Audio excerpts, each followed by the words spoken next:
प्राचीन मगध राज्य में धर्मपाल नाम का एक धनी व्यापारी रहता था। उसका व्यापार दूर दूर तक फैला हुआ था, लेकिन उसका घर अंदर से शांतिहीन था।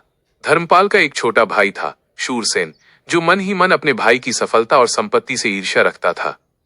शूरसेन बाहर से तो धर्मपाल का शुभचिंतक बनता था, पर पीठ पीछे उसकी निंदा करता, व्यापार की गुप्त बातें प्रतिद्वंद्वियों को लीक करता और परिवार में फूट डालने की कोशिश करता।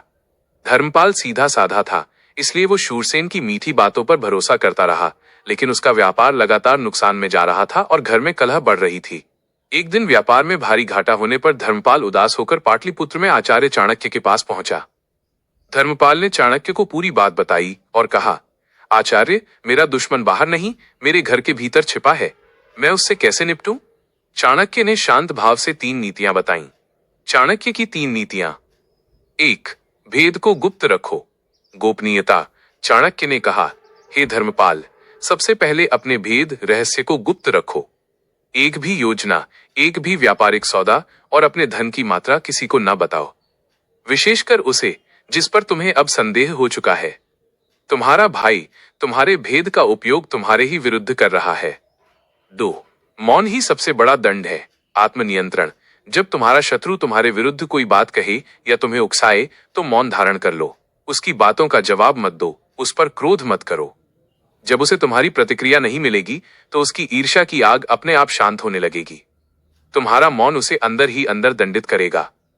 3. स्वयं को और शक्तिशाली बनाओ। आत्मोत्कर्ष। शत्रु को हराने का सबसे उत्तम उपाय है उसे बर्बाद करना नहीं, बल्कि स्वयं को इतना ऊंचा उठाना कि वो तुम्हें छू भी न पाए।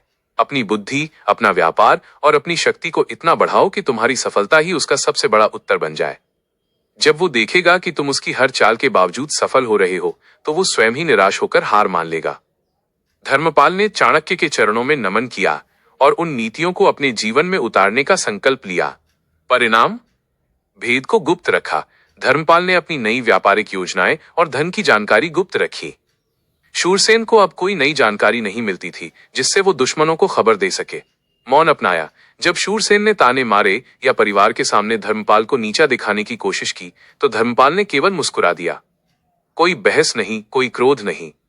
शूरसेन को जल्द ही समझ आ गया कि अब उसके भड़काने का कोई असर नहीं होता। शक्ति बढ़ाई। धर्मपाल ने अपनी पूरी ऊर्जा व्यापार और ज्ञान बढ़ाने में लगाई। वो इतना सफल हुआ कि उसकी प्रसिद्धि और धन पहले से कई गुना बढ़ गया। शूरसेन ने देखा कि उसकी सारी चालें विफल हो गई हैं। धर्मपाल की बढ़ती सफलता और उसका अविचलित मौन शूरसेन को असहनीय लगने लगा। अंततः निराश होकर शूरसेन ने उस घर और शहर को छोड़कर जाने का निर्णय लिया। धर्मपाल का घर एक बार फिर शांत और समृद्ध हो गया। उसने समझ लिया कि चाणक्य नीति सत्य है। घर के दुश्मन से लड़ने की जरूरत नहीं है, बस अपनी बुद्धि, शांति और गोपनीयता से खुद को इतना शक्तिशाली बना लो कि वो स्वयं पराजित हो जाए। सीख। चाणक्य नीति के अनुसार घर का दुश्मन वो आग है जो अंदर ही अंदर जलाती है। इससे बचने का सर्वश्रेष्ठ उपाय है शक्तिशाली बनना, शांत रहना और अपने भेद किसी को न बताना।